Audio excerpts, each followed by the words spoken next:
نحمده ونصلي على رسوله الكريم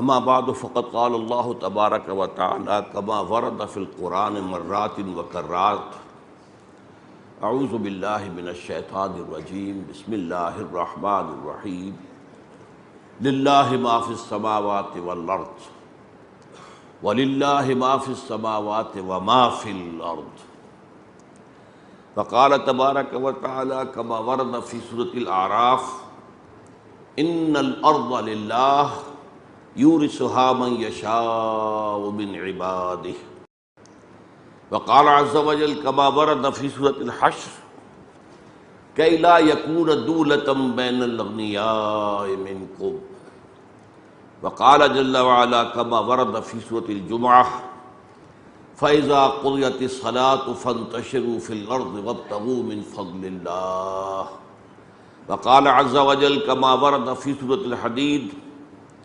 آمنوا بالله ورسوله وأنفقوا مما جعلكم مستخلفين فيه وقال عز وجل كما ورد مرات وكرات في القرآن وأقيموا الصلاة وآتوا الزكاة وقال جل وعلا كما ورد في سورة البقرة يسألونك ماذا ينفقون قل العفو صدق الله العظيم رب اشرح لي صدري ويسر لي أمري واحلل عقدة من لساني يفقهوا قولي اللهم ربنا ألهمنا رشدنا وأعذنا من شرور أنفسنا اللهم أرنا الحق حقا وارزقنا اتباعه وأرنا الباطل باطلا وارزقنا اجتنابه آمین یا رب العالمین۔ میں نے عرض کر دیا تھا کہ آج میں اسلام کے معاشی نظام کے بارے میں آپ سے کچھ گفتگو کروں گا۔ جیسے ہم نے اسلام کا سیاسی نظام کیا ہے، عہد حاضر میں نظام خلافت کا سیاسی اور دستوری ڈھانچہ کیا ہوگا، اس پر گفتگو کی ہے۔ اسی طرح جاننا چاہیے کہ اسلام کا معاشی نظام کیا ہے، اور جو دنیا میں معروف معاشی نظام ہیں ان سے تقابل کیا ہے، کن چیزوں میں اختلاف ہے، کن چیزوں میں اتفاق ہے۔ یہ آج کا موضوع ہے، اور آپ کو معلوم ہے کہ آج کی دنیا میں معاشیات جو ہے وہ اہم ترین مضمون ہے۔ آج کا انسان کہا جاتا ہے کہ یہ اصل میں اکنامک اینیمل بن گیا ہے، انسان اقتصادی حیوان بن چکا ہے۔ ساری جو سیاست ہے پوری دنیا کی وہ اقتصادیات کی طرف گھومتی ہے۔ تو یہ بات اپنی جگہ بہت اہم ہے کہ ہم سمجھیں کہ اسلام کا معاشی نظام کیا ہے۔ اب اس کے ضمن میں بھی جیسا کہ میں نے سیاسی نظام کے بارے میں آپ سے عرض کیا تھا کہ جدید اصطلاحات کے حوالے سے بات نہ کی جائے تو بات کو سمجھانا بہت مشکل ہو جاتا ہے۔ بعض اصطلاحات ہیں کہ جو معروف ہیں، لوگوں کو معلوم ہے، اور ان کے حوالے سے آپ مائنس پلس کر کے بات بتا دیں کہ اس کے اندر یہ مائنس کیا جائے، یہ پلس کیا جائے تو ہماری بات بن جائے گی، تو اس سے جو ہے اس بات کا سمجھنا آسان ہے۔ اب ہمارے سامنے اصل میں دو نظام ہیں، جن میں سے ایک تو اس کا انتقال ہو گیا، وہ مر چکا ہے، کمیونزم، لیکن وہ اس دور کا اہم نظام تھا، اور ابھی زیادہ دیر اس کو مرے ہوئے نہیں ہوئی ہے، اور ہو سکتا ہے کہ دنیا میں دوبارہ یہ مردہ زندہ ہو جائے۔ کیونکہ تاریخی پس منظر کیا ہے، کمیونزم دنیا میں کیوں پیدا ہوا تھا، وہ تاریخی تسلسل ذہن میں رکھیے جو میں بیان کر چکا ہوں کئی دفعہ، کہ خود اللہ تعالیٰ نے اور اللہ کے نبی نے اپنے حضور صلی اللہ علیہ وسلم کی جو مثال تھی، اور پھر اس کے بعد خلافت راشدہ کی جو عملی مثال دنیا میں آئی، اس کے ذریعے سے کچھ اقدار جو ہیں، ویلیوز، ان کو دنیا میں روشناس کرایا۔ آزادی، حریت، انسان کسی کا غلام نہیں سوائے اللہ کے، اللہ کا غلام، کونوا عباد اللہ اخوانا، سب آپس میں بھائی بھائی اور سب اللہ کے بندے بن جاؤ۔ تو حریت، اس کا جو ہے سور پھونکا۔ ایک مساوات، یہ مساوات بھی ایک اعلیٰ قدر ہے، برابری ہونی چاہیے، کوئی اونچ نیچ جو ہے بہت زیادہ اور بہت ہی متفاوت معاملہ نہیں ہو جانا چاہیے۔ تو آپ کو معلوم ہے کہ پہلی چیز کے نتیجے میں فرینچ ریولوشن آیا۔ یہ بادشاہ کون ہوتے ہیں، یہ جاگیردار کون ہوتے ہیں، ہمارے حقوق ہونے چاہیے۔ اس کے نتیجے میں فرینچ ریولوشن آیا، کچھ 250 برس 250 برس قبل دنیا میں جمہوریت آ گئی۔ یہ بہرحال ایک اعلیٰ قدر کی طرف جو ہے انسان کی پیش رفت تھی، لیکن ہوا کیا، شیطان نے اس میں جمہوریت میں حاکمیت انسانی جو ہے ڈال کر اس کو کفر اور شرک بنا دیا۔ اس پر ہم تفصیل سے گفتگو کر چکے ہیں۔ لیکن جب یہ جمہوریت دنیا میں آئی ہے تو اسی زمانے میں انڈسٹریل ریولوشن آ گیا، مشین ایجاد ہو گئی۔ اب اس سے پہلے کیا ہوتا تھا، کوئی بیچارہ جولاہا بیٹھا ہوا کرگے کے اوپر وہ کھدر بن رہا ہے، بس، اور کیا ہے، تو مشین تو نہیں ہے۔ اب کیا ہوا، ٹیکسٹائل ملز، کتنے کتنے اس کے اندر جو ہے لگے ہوئے کرگے، کتنے سپنڈلز ہیں، کتنے وہ ہے، اور یہ سارا معاملہ جو ہے ایک ایک کارخانے میں کئی ہزار آدمی کام کر رہا ہے۔ تو اب کیا ہوا، سرمایہ داری کی لعنت مسلط ہو گئی، اب کارخانے دار مسلط ہو گیا۔ پہلے جاگیردار مسلط تھا، اب کارخانے دار مسلط ہو گیا۔ اس کو بہت پیارا ایک مصرع ہے فارسی کا، رست از یک بند تا افتاد در بندے دیگر، ایک غلامی سے نجات پائی تھی کہ دوسری غلامی کے اندر پھنس گئے، جسے ہم کہتے ہیں کہ آسمان سے گرا کھجور میں اٹکا۔ اب جو یہ سرمایہ دارانہ نظام دنیا میں آیا، اس کا رد عمل پھر تھا کمیونزم۔ اس کا بیڑا غرق کرنے کے لیے سرمایہ دارانہ نظام کہ ایک طرف ایک شخص ہے کروڑوں روپے کا مالک ہے، اور ایک طرف غریب مزدور ہے کہ جو وہ ڈیلی ویج کے اوپر کام کر رہا ہے، اور یہ کہ اس پر بھی دھونس ہے کہ اس سے زیادہ ہم نہیں دے سکتے، کام کرنا ہے تو کرو، نہیں تو جاؤ، دفع ہو جاؤ۔ یہ جو تفاوت ہوا، ہیوز اینڈ ہیو ناٹس، سرمایہ دار اور غریب مزدور، اس کا رد عمل تھا کمیونزم۔ اب کمیونزم نے کیا کیا، اب یہاں ہمیں جو ہے دونوں چیزوں کا مقابلہ کرنا پڑے گا، کمیونزم ورسس کیپٹلزم، ان میں فرق کیا ہے۔ پہلی بات تو میں نے واضح کر دی، کمیونزم کا نعرہ ہے مساوات، کیپٹلزم کا نعرہ ہے آزادی۔ یہ گویا کہ کیچ ورڈز ہیں۔ آپ کو ویسٹ میں سب سے بڑا لفظ ملے گا آزادی، فریڈم، اور کمیونزم میں کیا تھا، مساوات۔ بنیادی کیا فرق تھا، کمیونزم نے یہ طے کیا، پہلے تو ایک انتہا پر چلے گئے کہ کوئی انفرادی ملکیت کی کوئی شے ہے ہی نہیں، سب قومی ملکیت، زمین بھی قومی ملکیت، کارخانہ بھی قومی ملکیت، تمہارا گھر بھی قومی ملکیت، سب قومی ملکیت، کوئی پرسنل اونرشپ، پرائیویٹ اونرشپ ختم۔ اس کے مقابلے میں کیپٹلزم میں کیا ہے، پرائیویٹ اونرشپ جائز ہے۔ آپ ایک کارخانے کے مالک ہو سکتے ہیں، آپ ایک کھیت کے مالک ہو سکتے ہیں، آپ ایک دکان کے مالک ہو سکتے ہیں، ایک کاروبار کے مالک ہو سکتے ہیں۔ یہ بنیادی فرق ہے کہ ایک طرف جو ہے بالکل نفی انفرادی ملکیت کی، سب قومی ملکیت، نیشنلائزڈ، اور دوسری طرف یہ کہ نہیں، آپ اونرشپ جو ہے پرائیویٹ ہو سکتی ہے۔ اب اس کا نتیجہ کیا نکلا، کمیونزم میں کیا ہوا، کام کرو ویج لو، تمہاری رزق کی ضمانت ہے، کام کرو گے کام ملے گا، کارخانے میں یا کھیت میں، لیکن اس کی تمہیں مزدوری ملے گی، تم اونر نہیں ہو نہ کارخانے کے نہ زمین کے، کام کرو۔ یہ سب کے سب جو ہے ملکیت ہے ریاست کی، نیشنلائزڈ ہے، یہ جو نیشن کی، قوم کی۔ لیکن یہ ہے کہ اس کا ایک فائدہ بہرحال ہوا کہ وہ فرق و تفاوت کے جو کیپٹلزم میں ہوتا ہے کہ ایک طرف ایک کروڑ پتی ہے اور ایک طرف ایک بھوکا مر رہا ہے، وہ وہاں نہیں تھا۔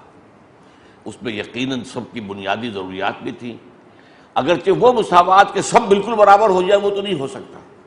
آخر ایک سپاہی ہے، ایک کمانڈر ان چیف ہے، کیا ان دونوں کی تنخواہ برابر ہو جائے گی؟ تنخواہ تو ہے، فرق تو ہوگا نا۔ لیکن یہ واقعہ ماننا پڑتا ہے کمیونزم کا کہ یہ اچیومنٹ تھی کہ 1 to 30 سے زیادہ فرق نہیں تھا۔ مثلا یہ کہ سپاہی کی تنخواہ اگر 30 روپے ہے تو جرنیل کی 900 روپے ہو جائے گی، بس، اس سے زائد نہیں، وہ ہزاروں اور لاکھوں میں نہیں ہوگی۔ جبکہ کیپٹلزم میں کیا ہے، اس کا جو ہمیں نقشہ نظر آتا ہے خود امریکہ کے اندر، مین ہیٹن ایک چھوٹا سا جزیرہ ہے، میں نے آپ کو بتایا، اس کا جو جنوبی علاقہ ہے اس میں جو ہے وہ جو وال سٹریٹ کہلاتی ہے، دنیا کے سارے بڑے بڑے بینک وہاں ہیں، دولت دنیا کی سب سے زیادہ وہاں ہے۔ اسی کے شمالی حصے میں لوگ گھیٹوز میں رہتے ہیں، سب ہیومن لیول، حیوانی سطح پر، غریب۔ یہ فرق و تفاوت جو ہے امریکہ میں آپ کو نظر آ رہا ہے آج بھی، یہ روس میں نہیں رہا تھا۔ روس کے اندر بہرحال ایک فرق تو تھا، بالکل برابر تو نہیں ہو سکتے، لیکن بہت کم تھا، تفاوت جو ہے بہت کم تھا۔ اب یہ کہ اس طریقے سے روس میں اگرچہ مساوات تو آئی کسی درجے میں، کامل مساوات تو ممکن ہی نہیں، البتہ یہ ہے کہ اس کی ایک بہت بڑی قیمت انہوں نے وصول کی۔ وہ قیمت کیا تھی؟ One party dictatorship, communist party کی حکومت ہوگی یہاں پر، کوئی اور پارٹی نہیں بن سکتی۔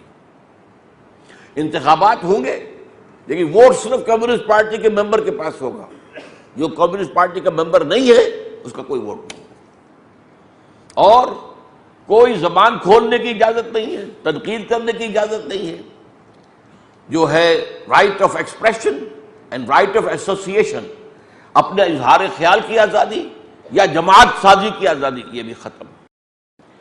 تو مساوات تو آئی but at the cost of freedom, freedom ختم۔ وہاں کیا ہوا امریکہ کے اندر؟ فریڈم تو بہت فریڈم۔ آج کل تو یہ 9/11 کے بعد جو حالات ہو گئے ہیں وہاں پر بھی جو ہے وہ حکومت کا عمل دخل زیادہ نظر آتا ہے، ورنہ یہ کہ میں چونکہ 1979 سے جاتا رہا تھا تو وہاں جا کر واقعی محسوس ہوتا تھا کہ آزاد فضا میں آ گیا، حکومت نظر ہی نہیں آتی، امیگریشن سے نکل کر باہر آتے معلوم ہوتا حکومت نام کی کوئی شے نہیں، کچھ سپاہی کہیں نظر آتا ہی نہیں، نظر آتا ہے تو صرف کاپ جو ہے وہ جو کہ کانسٹیبل ہے ٹریفک والا، بس اللہ اللہ خیر سن، وہ بھی مجال ہے کہ آپ کی توہین کر دیں، آپ چاہے کتنے ہی غریب ہوں اور وہ چاہے اچھا لباس پہنے ہوئے، سر کہے بغیر آپ سے بات نہیں کرے گا، سر may I see your driving license، یہ انداز ہوگا اس کا۔ تو آزادی جس چیز کا نام ہے واقعتاً جو اس ویسٹ کے اندر اچیو کی گئی ہے وہ پوری دنیا میں آپ کو کہیں نظر نہیں آتی۔ یہ کوئی پولیس اسٹیٹ نہیں تھی جیسے کہ ہمارے یہاں سعودی عرب میں کیا ہے، نہ آپ کو پارٹی بنا سکتے، نہ آپ کو تنقید کر سکتے، نہ آپ کو جلسہ کر سکتے، کچھ نہیں، وہاں پر بھی بڑا سخت استبداد ہے۔ لیکن یہ کہ یہ جو آزادی وہاں تھی وہ at the cost of equality. اب وہاں پر جو فرق و تفاوت ہے کہ ایک بلینئر ہے ارب پتی اور ایک غریب ہے جو اس کے پاس کھانے کو بھی نہیں ہے، وہ خیرات جو ہے حکومت سے جو ملتی ہے اس پر گزارا کر رہا ہے۔ یہ فرق و تفاوت جو ہے وہاں پر آپ کو نظر آئے گا، اگرچہ فریڈم وہاں پر وہ اپنے آخری درجے میں تھی۔ البتہ یہ ہے کہ چونکہ وہاں پر نجی ملکیت تھی، کام کرنے کی آزادی تھی، لہذا یقیناً جو ہے فرق پڑ جائے گا۔ اب اگر آپ لوگوں کو دوڑائیں، آپ دوڑ میں بھی شریک ہیں اور چاہیں آپ کی کوئی آگے پیچھے نہ ہو تو یہ تو نہیں ہو سکتا، وہ تو یا تو یہ کیجئے کہ سب کو رسے سے باندھ دیجئے، تب تو نہ کوئی آگے رہے گا نہ کوئی پیچھے رہے گا۔ لیکن اگر فری مارکیٹ ہے، فری بزنس ہے، فری اکانومی ہے تو یقیناً کمپٹیشن میں کچھ آگے نکل جائیں گے، کچھ پیچھے رہ جائیں گے، تو جو پیچھے رہ جائیں گے ان کا بھی تھوڑا بہت بندوبست کیپٹلزم میں کیا گیا، جسے ویلفیئر کہتے ہیں، کہ بھائی یہ لوگ بالکل بھوکے نہ رہ جائیں، یہ بھوکے ہوں گے تو بھوکے بیڑی ہمارے پیٹ چاک کریں گے، کچھ نہ کچھ تو انہیں کھانوں کو دو نا۔ تو ویلفیئر کا نظام کہ ان کے لیے کم سے کم یہ بنیادی جو ہے اس ضروریات اس کی کفالت کر دی جائے، یہ کیپٹلزم نے کیا ہے۔ یہ اگرچہ شروع میں نہیں تھا اس کا حصہ، یہ بات تو یہ تھا کہ جو اب کما سکتا کمائے، جو نہیں کما سکتا بھوکا مرے، اب اس کے اندر اگر صلاحیت نہیں تو ہم کیا کریں۔ لیکن یہ کہ بعد میں کیپٹلزم کو اسے کہتے ہیں انٹرنل مینجمنٹ آف کیپٹلزم، کہ اس کے اندر سے اس کو مینیج کیا جائے کہ ایسا نہ ہو کہ بالکل بھوکے جو ہیں بھیڑی ہے وہ آ کر پھر ہمارے جو ہے وہ پیٹ چاک کرے اور ہماری کوٹھیوں پر حملہ آور ہو جائے۔ اچھا اب سوال پیدا ہوتا ہے، یہ جو پچھلی صدی میں کمیونزم آیا 1917 میں، آغاز میں تو وہ بجلی کی صورت کے ساتھ دنیا میں بڑھا ہے۔ روس کے انقلاب کے بعد پورا مشرقی یورپ آ گیا کمیونزم کے اندر، چائنا آ گیا کمیونزم کے اندر، یہ ایسی تیز رفتاری سے جا رہا تھا کہ مغرب اور اس کا جو کیپٹلسٹک نظام ہے وہ کانپ رہا تھا، یہ تو ہمیں ختم کر دیں۔ آپ کو معلوم ہے کہ سائنس میں بھی روس آگے نکل گیا تھا، پہلا خلا باز روس نے بھیجا ہے خلا کے اندر، امریکہ تو بہت پیچھے رہ گیا تھا، اس لیے بہت جو ہے وہاں پر خوف تھا، اور 40 برس تک پھر کولڈ وار جسے آپ کہتے ہیں، براہ راست جنگ تو نہیں ہوئی، اس لیے کہ ادھر بھی ایٹم بم تھے ادھر بھی ایٹم بم تھے، جنگ ہوتی تو دنیا تباہ ہو جاتی، دونوں کو معلوم تھا۔ یہ دونوں چیزیں جو اپنے آپ کو تھام کر رکھا، ان کو رکھا، جیسے آج کیا معاملہ ہے، پاکستان اس وقت جو بچا ہوا ہے تو وہ اپنے ایٹم بم کی وجہ سے بچا ہوا، ورنہ بھارت کبھی کا کھا پی کے اس کو ختم کر چکا ہوتا، ہضم کر چکا ہوتا۔ ایٹم بم ہے، اسے پتا ہے اس کے پاس ایٹم بم ہے، ہمیں بھی پتا ہے ان کے پاس ایٹم بم ہے. تو گویا کہ کوئی براہ راست جنگ جو مول لینا جو ہے وہ بہت بہت بڑی رسکی بات ہے. لیکن یہ ہے کہ 40 برس تک جسے کولڈ وار کہتے ہیں وہ جاری رہی. اس کے بعد کیا ہوا؟ کمیونزم مر گیا، نظام فیل ہو گیا اور کیپٹلزم جیت گیا. یو ایس ایس آر ختم ہو گئی، تحلیل ہو گئی، ریاستیں علیحدہ ہو گئی. یو ایس ایس آر اتنی بڑی قوت ہوتی تھی. اگر باہر نوجوانوں کو تو اندازہ نہیں ہوگا، میری عمر کے لوگوں کو تو اندازہ ہے. ہم نے تو یہ چیزیں فیزز دیکھی ہیں دنیا کے اندر. 2 سپر پاورز ایک دوسرے کے مقابلے میں، اور ساری انٹرنیشنل سیاست، گلوبل سیاست ان کے مقابلے میں چل رہی تھی. یہ نیٹو کیوں بنا، سیٹو کیوں بنا، سینٹو کیوں بنا؟ ہمیں کیوں امریکہ نے جو ہے اپنا بنایا حلیف؟ کیوں؟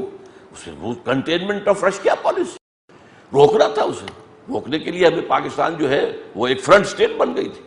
لہذا امریکہ نے مدد بھی بہت کی ہماری، اس میں کوئی شک نہیں. اگرچہ ایک بات اس نے شروع سے رکھی کہ ہماری کوئی مدد بھارت کے خلاف استعمال نہیں ہوگی. امریکہ کے ہتھیار ہم نے 1965 کی جنگ کے استعمال کیے تو اس نے پھر بند کر دی، مدد بھی بند کر دی، سینکشنز ہمارے اوپر لگا دی. کیونکہ یہ پہلے سے شرط تھی کہ جو ہتھیار ہم تمہیں دے رہے ہیں وہ صرف روس کے خلاف استعمال ہوں گے، وہ بھارت کے خلاف نہیں. بہرحال یہ ایک علیحدہ ایشو تھا، اس کو میں اس وقت نہیں چھیڑنا چاہتا. اب سوچنے کی بات یہ ہے کمیونزم کیوں مرا اور کیپٹلزم کیوں جیت گیا. یہ آپ میں سے بہت سے لوگوں کے علم میں ہوگا کہ جب یہ یو ایس ایس آر ختم ہوئی اور کمیونزم کی گویا کہ موت واقع ہو گئی. اگرچہ چائنا میں ابھی وہ سسک رہا ہے، ابھی چل رہا ہے، لیکن یہ کہ وہ کمیونزم نہیں ہے جو تھا پہلے، آج سے 30 سال پہلے.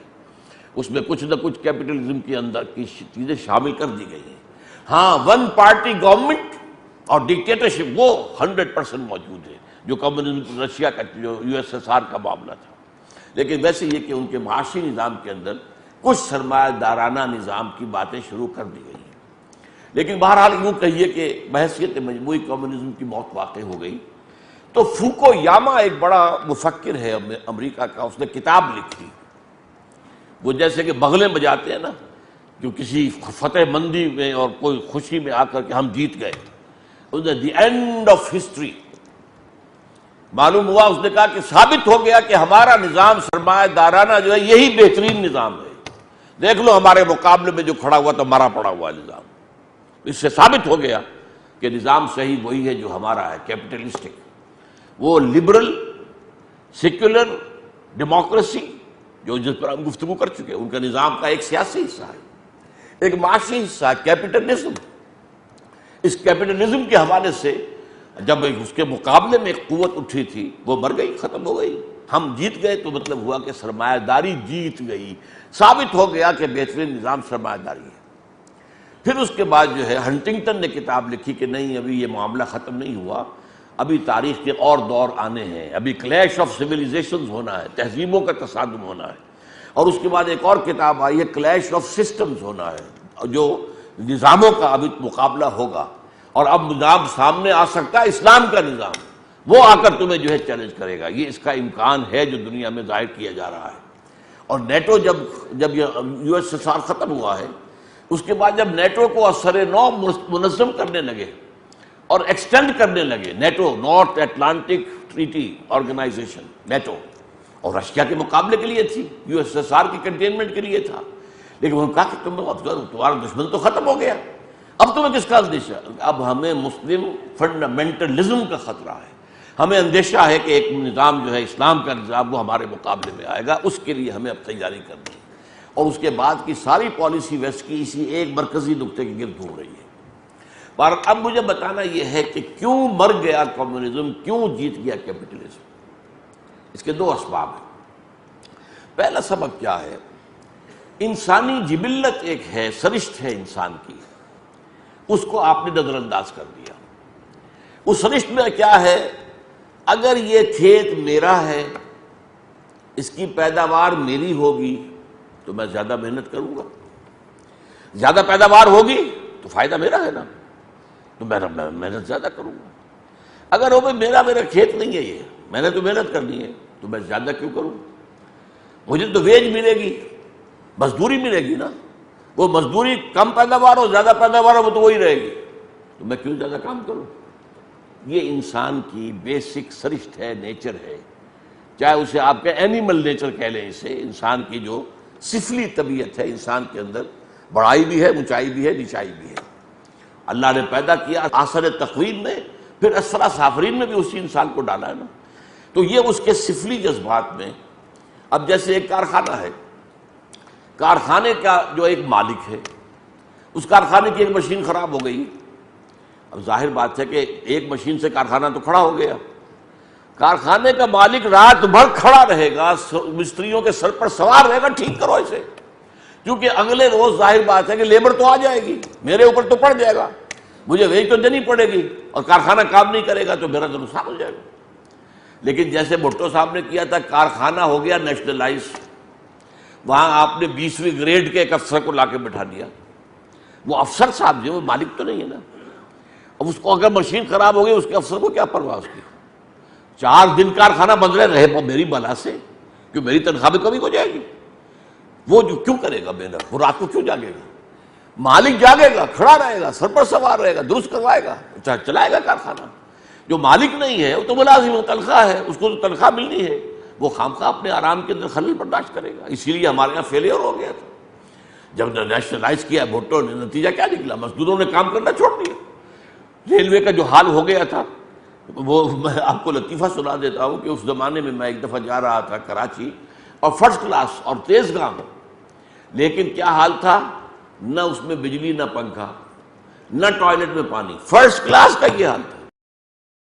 چیخ رہے تھے لوگ بیٹھے ہوئے، گالیاں دے رہے، میں نے کہا دیکھو غنی بس سمجھو کہ پہیا چل رہا ہے، اگر یہ پہیا یہاں رک گیا اور یہ جنگل کے اندر گاڑی کھڑی ہو گئی تو کیا اثر ہوگا؟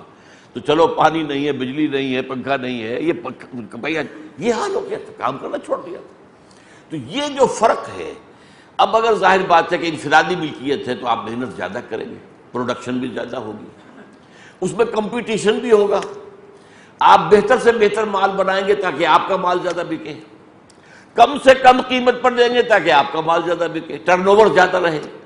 یہ سارے جو ہیں یہ کیپٹلزم کے فوائد ہیں، اس کی وجہ سے یہاں پر پروڈکشن زیادہ، پیداوار زیادہ۔ روس میں کیا تھا، ویٹ پروڈیوسنگ ایریا بہت زیادہ امریکہ سے، لیکن وہی کہ وہاں پہ جو کام کرنے والے مزدور تھے نا، مالک تو تھے نہیں، لہذا پروڈکشن کم ہو رہی ہے۔ امریکہ ایکسپورٹ کرتا تھا اور روس امپورٹ کرتا تھا۔ یہ گویا کہ سب سے بڑا بنیادی جو سبب ہوا ہے، اس کی اکانومی فیل ہوئی ہے۔ اس کے پاس تو جتنے جو ایٹمک وار ہیڈز تھے، آج بھی امریکہ کے پاس نہیں ہے اتنے، اس کے پاس 3000 سے زائد، امریکہ کے پاس 1000 1500، لیکن یہ کہ وہ سارے ایٹمک وار ہیڈز رکھے رہ گئے اور ختم ہو گیا روس۔ کیوں؟ اکنامکس کے اندر اس نے مار کھائی۔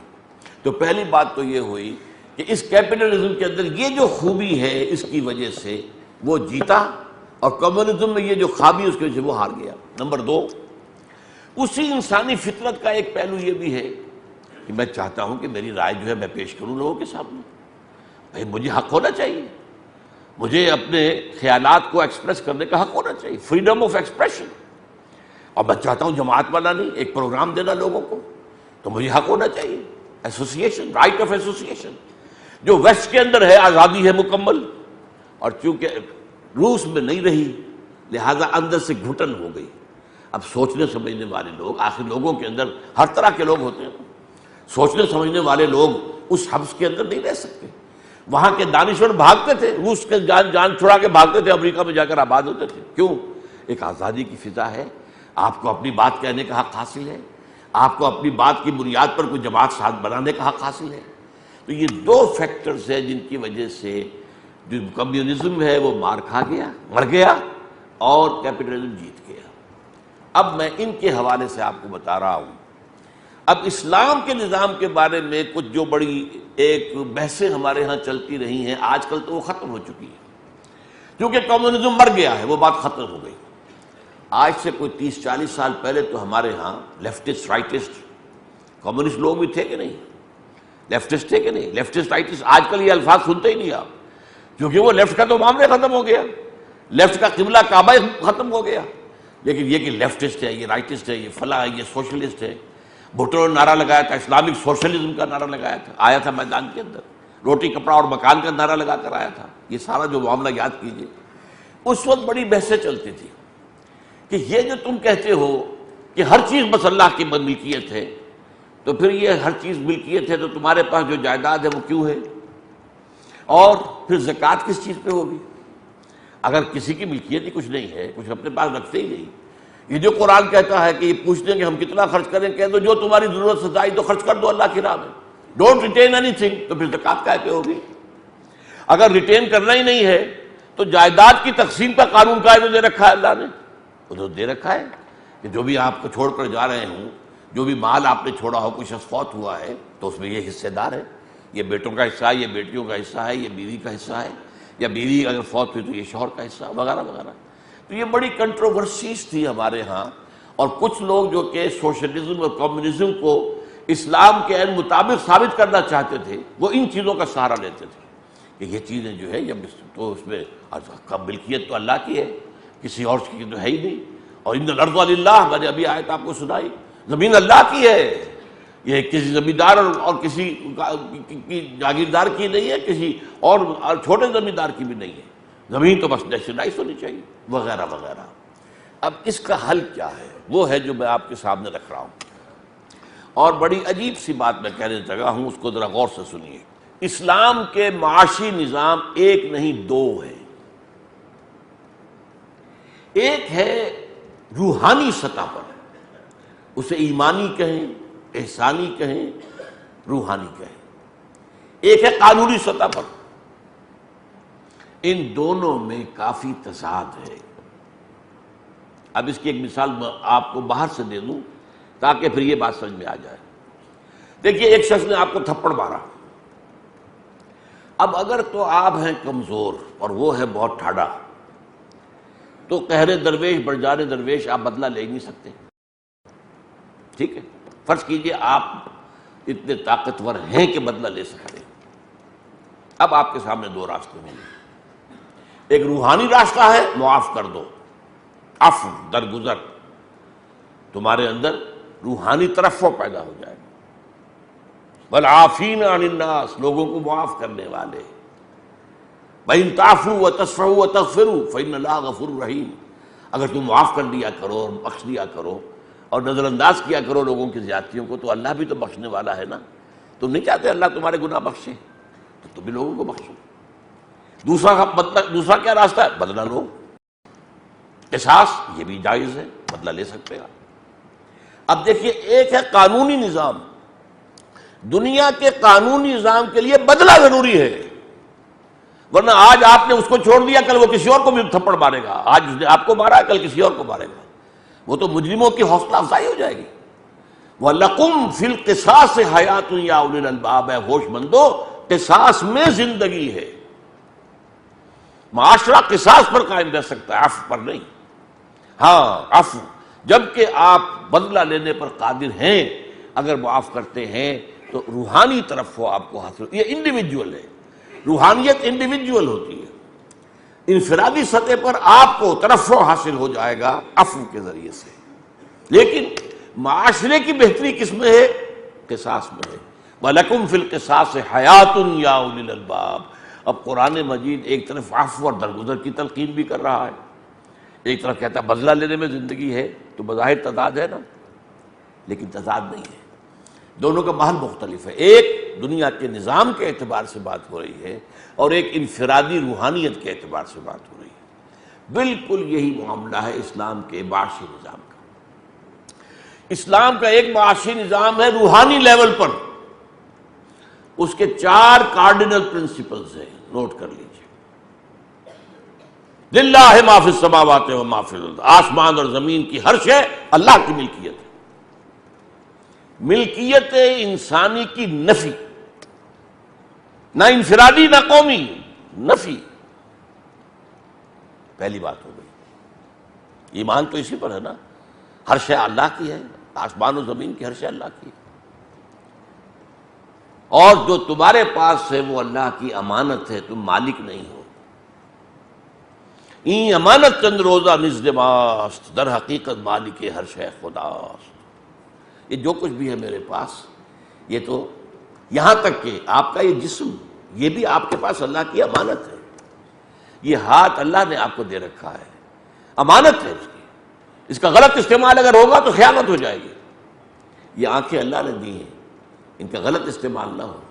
کسی نامحرم عورت کو ایک دفعہ تو دیکھ لیا اچانک، دوبارہ اگر پلٹ کر دیکھا تو پکڑے جاؤ گے۔ یہ آنکھ کا غلط استعمال ہے، یہ اللہ کی امانت ہے تمہارے پاس۔ پہلی بات کیا ہوئی؟ ملکیت تامہ صرف اللہ کی، انسان کے لیے کیا؟ صرف امانت۔ نمبر 2، اب دیکھیے کس قدر انقلابی تصور ہے۔ تم چاہے محنت کر رہے ہو کھیت میں، چاہے دکان پر، چاہے کارخانے میں، چاہے کسی دفتر میں گھس گھس کر رہے ہو، اور چاہے ڈاکٹری کر رہے ہو، چاہے انجینئرنگ کر رہے ہو، جو کچھ تمہیں ملے اسے اپنی کمائی نہ سمجھنا، وہ فضل ہے۔ سمجھ گئے میری بات؟ فضل میں اور کمائی میں کیا فرق ہے؟ آپ نے ایک مزدور رکھا ہے، 100 روپے مزدوری طے ہوئی، شام کو آپ نے 100 روپیہ دینا ہے اسے۔ آپ نے دیکھا کہ ایک مزدور جو ہے وہ بہت محنت سے کام کیا اس نے، آپ نے اس کو 10 روپے اور دے دیے۔ یہ 10 روپے کیا ہیں؟ فضل۔ 100 روپے کیا تھا؟ اس کی کمائی۔ 100 روپے تو محنت سے طے ہوئے تھے، اس کی کمائی تھی، لیکن 10 روپے مزید آپ نے دیے تو یہ فضل ہے جو بلا استحقاق۔ ظاہر بات ہے وہ مزدور کلیم نہیں کر سکتا، کلیم تو کرے گا 100 روپیہ، 10 مزید تو نہیں مانگ سکتا۔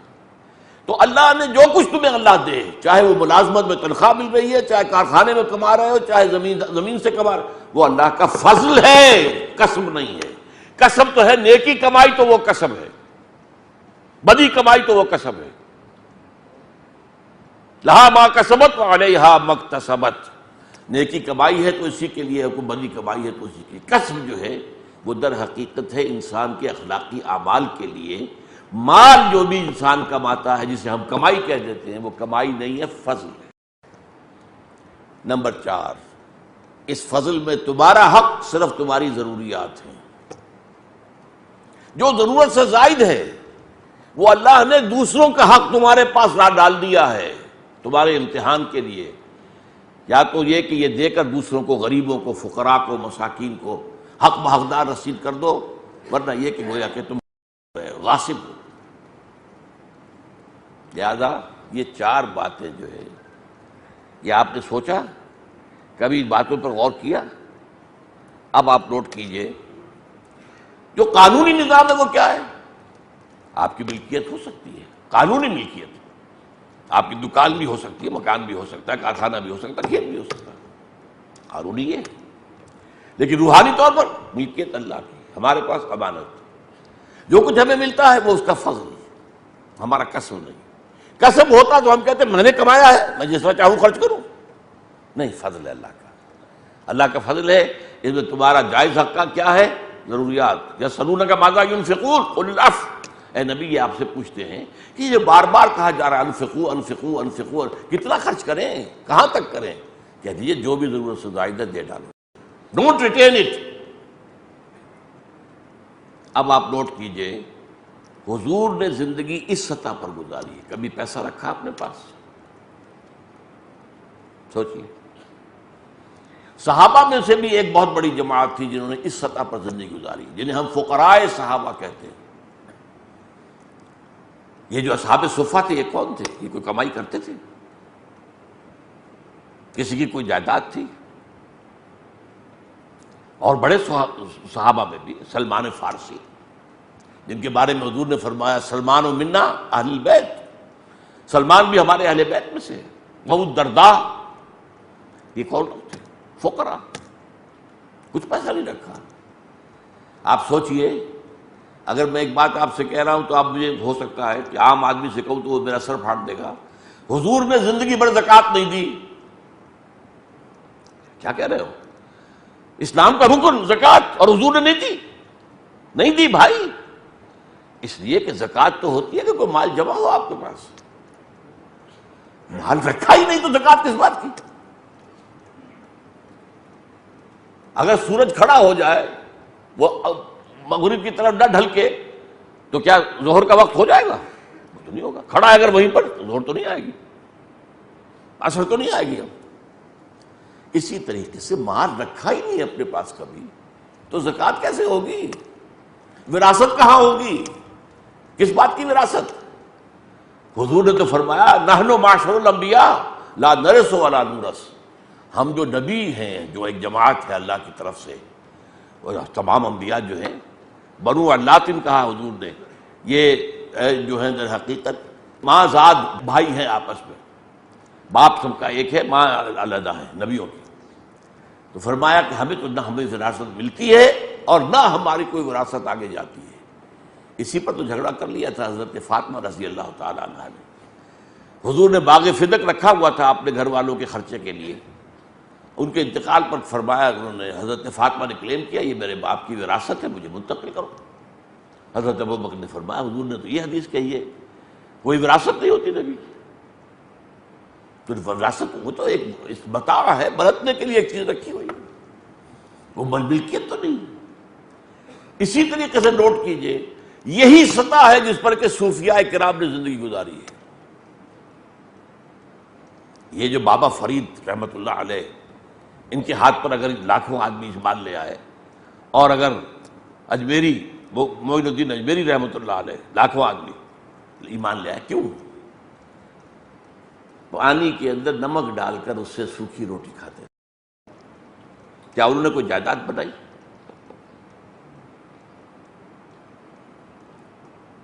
اب ان کے مقبرے جائیدادیں بن گئی ہیں، یہ دوسری بات ہے، اس کا اس ان سے کوئی تعلق نہیں. وہ تو جو بھی سجادہ نشین ہیں ان کے عیش، ان کے جو بھی ہو رہے ہیں، لیکن خود ان کا معاملہ کیا تھا؟ تو حضور کی زندگی کیا تھی؟ اس روحانی سطح پر ملکیت اللہ کی، ہمارے پاس جو کچھ ہے صرف امانت. جو کچھ ہم کمائیں عرف عام میں وہ ہماری کمائی نہیں ہے، وہ فضل ہے. اس میں ہمارا جائز حق صرف ہماری ضرورت ہے، ضرورت سے زائد دے دو، فارغ ہو جاؤ. حق بحقدار رسید فی اموالہم حق للسائل والمحروم. مال تو تمہیں دیا اللہ نے، لیکن اس میں حق رکھا ہوا ہے سائل اور محروم کا، وہ ادا کر دو ورنہ تم غاصب شمار ہو. یہ ایک مکمل نظام ہے. حضور اور فقراء صحابہ اور بعد کے دور میں صوفیاء کرام، انہوں نے اس سطح پر زندگی گزاری. لیکن اب اس کو میں کیا کہوں گا، highest and purest form of spiritual socialism. یہ روحانی سوشلزم ہے، سوشلزم عوامی، یعنی یہ کہ ساری دولت جو ہے وہ افراد کی بجائے تقسیم ہو جائے، اس کی جو ہے اس کا خیر لوگوں کے اندر پھیل جائے. کہ لا یکون دولۃ بین الاغنیاء منکم، یہ تمہارے صرف دولت مندوں کے درمیان جو ہے دولت کی الٹ پھیر نہ ہوتی رہے کہ ایک کروڑ پتی کی بیٹی لاکھوں کا جہیز لے کر دوسرے کروڑ پتی کے آگے چلی گئی، تو دولت جو ہے چلی تو صحیح ادھر سے ادھر گئی، لیکن یہ امیروں کے درمیان الٹ پھیر میں ہے. یہ نظام اللہ نے دیا. اب آئیے لیگل لیول پر کیا ہے اسلام؟ کنٹرولڈ کیپٹلزم، انفرادی ملکیت. یس، یہ کھیت تمہارا ہے، یہ جو کارخانہ ہے تمہارا ہے، دکان تمہاری ہے، ٹھیک ہے، جو کماؤ گے وہ تمہارا ہوگا. البتہ حلال سے کمانا ہے، حرام سے نہیں. یہ ہے اصل میں وہ جو بعد میں بات ہوگی، وہ کنٹرولڈ. جیسے میں نے کہا تھا نا، گھوڑا بندھا ہوا ہے، ایک دائرہ وجود میں آ گیا، دائرے سے آگے نہیں جا سکتا. یہاں دائرہ ہے، 4 چیزوں سے بنتا ہے. اس دائرے کے اندر محنت کرو، کوشش کرو، جدوجہد کرو، بھاگ دوڑ کرو، کماؤ، اور اس میں فری اکانومی کے سارے اصول موجود ہیں. پرائیویٹ اونرشپ بھی ہے، کمپٹیشن بھی ہے، مقابلہ بھی ہو رہا ہے. ظاہر بات ہے ہر شخص جو ہے اپنے کارخانے کی چیز کو بہتر ڈیولپ کرنا چاہے گا، اور کمپٹیشن ہوگا تو قیمتیں خود بخود گریں گی. مارکیٹ جو فورسز ہیں، ڈیمانڈ اینڈ سپلائی، ڈیمانڈ اگر زیادہ ہے سپلائی کم ہے، قیمتیں چڑھ جائیں گی. چڑھنے دو، یہ نیچرل پروسیس ہے. اگر ڈیمانڈ جو ہے کم ہو گئی ہے اور سپلائی زیادہ ہو گئی، قیمتیں گریں گی، گرنے دو، یہ نیچرل پروسیس ہے. Hire and fire. آج آپ کسی کو ملازم رکھتے ہیں، لیکن آپ اگر 2 دن کے بعد دیکھتے ہیں کہ یہ تو کام نہیں کر رہا صحیح طور پہ، آپ فائر کر سکتے ہیں. جب چاہے ملازم رکھیں، جب چاہے نکال دیں. یہ سارا جو ویسٹرن کیپٹلزم کی کامیابی کا راز جس چیز میں ہے، وہ ساری چیزیں اسلام کے اندر موجود ہیں. لیکن کنٹرول کیا ہے، یہ ہے اصل بات. سود حرام، جوا حرام، شراب اور منشیات حرام، جنس کی بنیاد پر کمائی حرام. یہ چار حرام جو چیزیں ہیں، یہ چار دیواری بن گئی ہے اس کے اندر. ان چاروں چیزوں سے ہٹ کر محنت کرو، زیادہ کماؤ گے تمہارا ہوگا، اور اس میں سے ایک حد سے آگے بڑھ جائے گے تم سے زکوٰۃ لے لی جائے گی. کیوں کہ یہ جو فری ہے اکانومی، اس چار دیواری کے اندر فری اکانومی ہے، ہائر اینڈ فائر ہے، ڈیمانڈ اینڈ سپلائی ہے، فری اکانومی ہے، مارکیٹ اکانومی ہے، یہ ساری چیزیں موجود ہیں. پرسنل اونرشپ ہے، پرسنل انسینٹیو ہے. زیادہ کام کرنے کا جذبہ کیوں ابھرے گا؟ میری دکان ہے، میں زیادہ دیر رات کو بیٹھوں گا تو زیادہ کمائی ہو جائے گی. اچھا مال میں لا کے دوں گا، کم قیمت پر دوں گا تو میری بکری زیادہ ہوگی، ٹرن اوور زیادہ ہو جائے گا. یہ سارا کام آدمی کرتا ہے. اس کے اندر یہ کیپٹلزم ہے. لیکن کنٹرول، یہ میں نے چار دیواریں. اچھا اب اس میں آپ ایک حد سے آگے بڑھ گئے، کیونکہ فری ہے، کچھ آگے نکل جائے گی، کچھ پیچھے رہ جائے گی. وہ جو میں نے بتایا تھا، فری اکانومی میں تو لازماً ہوگا. لہذا اب یہ ہے جو آگے چلے گئے ہیں، ایک لائن کھینچ دی گئی. ڈو یو اون 7 تولہs آف گولڈ؟ تمہارے پاس 7 تولے سونا ہے یا 52 تولے چاندی ہے؟ تو اب تم ڈونر ہو، اور جس کے پاس نہیں ہے وہ ریسیپینٹ ہے. یہ زکوٰۃ ہے. تؤخذ من اغنیائہم وترد الی فقرائہم، وہ ان کے امیروں سے لے کر ان کے غریبوں کو دے دی جاتی ہے. وہی بات جو ویلفیئر کا نظام دنیا میں قائم کیا گیا، وہ تو میں سمجھتا ہوں کہ سب سے پہلی ویلفیئر اسٹیٹ تو قائم ہوئی ہے اسلام نے کی ہے. سب سے پہلی سوشلسٹ اسٹیٹ تو قائم کی ہے اسلام نے کی ہے. ہر شخص کی بنیادی ضروریات کی جو ہے کفالت ریاست کرے گی، اور اس کے لیے ذریعہ زکوٰۃ. جو آگے چلے گئے وہ دیں، وہ ڈونیٹ کریں، وہ ڈونرز ہیں. جو پیچھے رہ گئے، اچھا فقیر جو ہے اس کا مطلب یہ نہیں کہ جسے بھوکا مر رہا ہو وہی فقیر ہے. جس کے پاس 7 تولہ نہیں ہے وہ فقیر ہے. یعنی زکوٰۃ کے معاملے میں فقیر کسے کہا جائے گا؟ جس کے پاس یہ جو ہے نصاب والا مال نہیں ہے وہ فقیر ہے. جس کے پاس ہے وہ غنی ہے. غنی دیں گے، تؤخذ من اغنیائہم ترد الی فقرائہم. اس طریقے سے وہ انٹرنل مینجمنٹ آف کیپٹلزم بھی موجود ہے. لیکن ہے کس طریقے سے؟ خوبصورتی اس کی کیا ہے؟ دنیا میں سوشلزم کا جو نظام آج ہے وہ ٹیکسز کی بنیاد پر ویلفیئر چلاتے ہیں. اور ٹیکس جو ہے نیچرلی ہر شخص اس اپنے اوپر بوجھ سمجھتا ہے، اور وہ تو راستے تلاش کرتا ہے ادھر سے ادھر سے کسی طرح ٹیکس ایویژن ہو جائے، بچ جاؤں. بڑی بڑی کمپنیاں ہوتی ہیں جو راستے بتاتے ہیں ان سرمایہ داروں کو کہ ٹیکس سے بچنے کا یہ راستہ ہے، اس طرح بچ کر لو. اور زکوٰۃ عبادت ہے. عبادت میں اللہ سے ہیرا پھیری تو نہیں کرے گا انسان. عبادت ہے، لہذا وہاں تو وہ دے گا، پورا دے گا. لہذا اس سے جو نظام قائم ہوا زکوٰۃ کی بنیاد پر، جو سوشلزم قائم ہوا، واقعتاً یہ کہ اس کی کوئی نظیر ہی نہیں، اس کی کوئی مثال ہی نہیں. اب جو ہے آج کل آپ کو معلوم ہے امریکہ میں تو بہت کم نظام ہے اس کا ویلفیئر کا، بہت گھٹ گیا، بہت پیچھے ہے. زیادہ ننگا کیپٹلزم امریکہ میں ہے. برطانیہ اور کینیڈا اس سے بہتر ہیں. لیکن سب سے اوپر ٹاپ پر اسکینڈینیوین کنٹریز ہے، یہ سویڈن اور ناروے اور ڈنمارک. لیکن اب انہیں رفتہ رفتہ اپنا وہ کام گھٹانا پڑ رہا ہے، اس لیے کہ وہ ان کی اکانومی بیٹھ رہی ہے. آج جو ہے اس کیپٹلزم پر دوبارہ موت آنے والی ہے. آپ کو معلوم ہے امریکہ کے اندر جس طرح کی ریسیشن آئی ہے، جس طرح کی تباہی وہاں ہوئی ہے، اسی کے اثرات جو دبئی تک میں پہنچے ہیں. جو وہاں پہ جائیداد کی قیمتیں ایک دم آدھی ہو گئی، ایک دم جو معاملہ بگڑا. کتنے لوگ پہلے دبئی چلو ہوتا تھا، اب دبئی سے نکل کے آ رہے ہیں.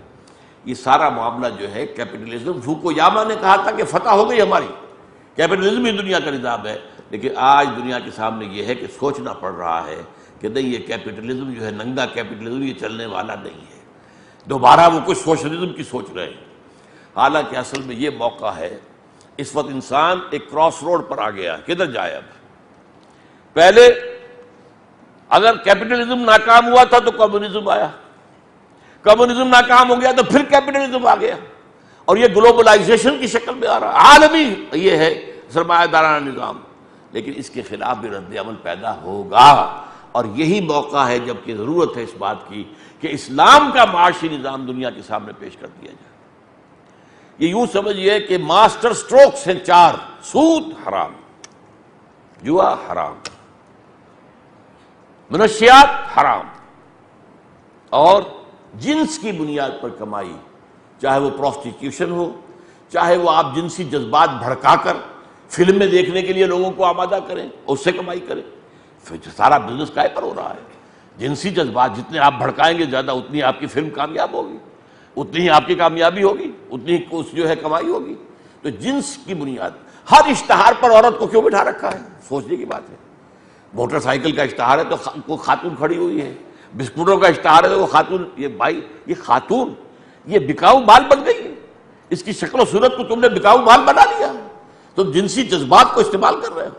اور اب تو یہ ہے کہ آپ کو معلوم ہے پروڈکٹس کو زیادہ بیچنے کے لیے اس میں جوئے کا شامل کر دیا گیا، یہ کر لو تو پھر یہ لاٹری نکل آئے گی تو یہ انعام، وہ جوا ہو گیا کہ نہیں ہو گیا؟ آپ نے جوئے کے ذریعے سے اپنے پروڈکٹ کو جو ہے وہ آپ لوگوں کے اندر عام کرنا چاہ رہے ہیں۔ یہ چار چیزیں حرام کر دیں، جس سے سرمایہ، اس کو کہوں گا میں سرمایہ چینڈ ہو گیا، زنجیر میں کس لیا سرمایہ کو۔ سرمایہ صرف سرمایہ کی حیثیت سے کمائی نہیں کر سکے گا، اس کا نام سود ہے، رکھا ہوا بینک کے اندر بڑھتا جا رہا بڑھتا جا رہا بڑھتا جا رہا بڑھتا جا رہا، کوئی محنت شامل نہیں، کوئی نہیں، یہ حرام۔ اور اسلام میں جتنا حرام سود ہے اتنی حرام کوئی اور شے نہیں۔ لیکن جب تک مغرب جو ہے اس بات کو نہیں سمجھے گا، اس کا معاشی مسئلہ حل نہیں ہوگا۔ ہو سکتا ہے کہ پھر کوئی سوشلزم کا، اگر اسلام میدان میں نہ آیا، اور یہ میں پھر ایک بڑی تلخ داستان ہو جائے گی۔ اسی کام کے لیے پاکستان ہم نے بنایا تھا، اسلام کے نظام کا ایک نمونہ دنیا میں پیش کریں۔ جب اسٹیٹ بینک آف پاکستان کی تاسیس ہو رہی تھی تو اناگرل سیشن جو ہوا تھا اس میں قائد اعظم کی تقریر تھی، اس میں یہی تھا کہ مغرب کے نظام نے انسان کو کوئی خیر نہیں دیا ہے، صاف۔ اب آپ کا کام یہ ہے کہ آپ دنیا میں اسلام کے اقتصادی نظام کو دنیا کے سامنے مرتب کر کے پیش کریں۔ یہ کام تھا اسلام، اس لیے ہم نے پاکستان بنایا تھا۔ لیکن ہم نے تو در حقیقت اس بات کو تو ہم بھول گئے، جو دنیا میں چل رہا ہے، جو دنیا میں سودی نظام ہے وہی ہمارا بھی نظام ہے، جو جوا وہاں ہے وہی ہمارے یہاں بھی ہے، سب کچھ۔ اب تو پروسٹیٹیوشن کو کہہ دیا گیا ہے کہ آپ اسے قحبہ گری کہیں ہی نہ، بلکہ کہیں کہ یہ اصل میں سیکس ورکرز ہیں۔ اسلام کا نظام معاشی، روحانی، احسانی، ایمانی سطح پر highest and purest form of voluntary socialism, یہ آپ سے جبر نہیں کرے گا کہ جو بھی ضرورت ہے دے دو، نہیں، جبر نہیں ہے۔ جبر صرف ہوگا زکوٰۃ کی حد تک، یہ تو قانون ہے، یہ دینا پڑے گا، باقی رکھو اپنے پاس، چاہو تو اللہ کے بینک میں ڈپازٹ کرا دو۔ اگر اللہ کی راہ میں دے دیا ہے تو کہاں گیا وہ اللہ کے بینک میں ڈپازٹ ہو گیا نا۔ اب یہ تمہارا چوائس ہے، یہاں دنیا کے بینکوں کے اندر رکھ کر ڈپازٹ کر کے سود کھاتے تو حرام، اللہ کے بینک میں رکھو ذرا، وہ 700 گنا ملے گا وہاں پر کم سے کم، یہ ہے۔ لیکن چوائس ہے، یہ جبر نہیں ہے۔ صحابہ کرام میں سے بھی بہت سے لوگ تھے جو کاروبار بھی کرتے تھے، جائیدادیں بھی تھیں، پیسہ بھی ان کے پاس ہوتا تھا، تبھی تو آخر ایک وقت پر آ کر وہ چندے دیتے تھے۔ اگر غزوہ تبوک کے موقع پر حضرت عثمان نے اتنی دولت پیش کر دی تو کہاں سے آ گئی تھی؟ کہیں جمع ہوئی تھی تو تھی نا۔ لہذا وہ ایک لیگل لیول پر اسلام کا معاشی نظام کنٹرولڈ کیپٹلزم ہے۔ کنٹرول کس کا ہے؟ سود حرام، جوا حرام، منشیات حرام، جنسیات حرام۔ اور جو اس کا روحانی لیول ہے اس پر یہ ہائیسٹ فارم اور purest form of socialism, but voluntary, خود اختیاری، اپنی مرضی سے سب کچھ دے دو اللہ کے راہ میں، یہ ہے۔ بہرحال یہ دو ہیں اصل میں لیولز، ان کے حساب سے پھر وہ سارے جو مسائل پیدا ہو گئے تھے اس زمانے میں، اور ہو سکتا ہے وہ دوبارہ پھر زندہ ہو جائیں، اس لیے کہ اب پھر محسوس ہوتا ہے کہ دنیا میں پھر مقابلہ جو ہے معاشی نظاموں کا دنیا میں پھر آنے والا ہے۔ اس حوالے سے ان چیزوں کو اچھی طرح سمجھنے کی ضرورت ہے کہ در حقیقت ان میں کوئی اسلام میں تضاد نہیں ہے۔ اسلام نے یہ دو لیول رکھ دیے، اپر لیول والنٹری ہے، آپ کی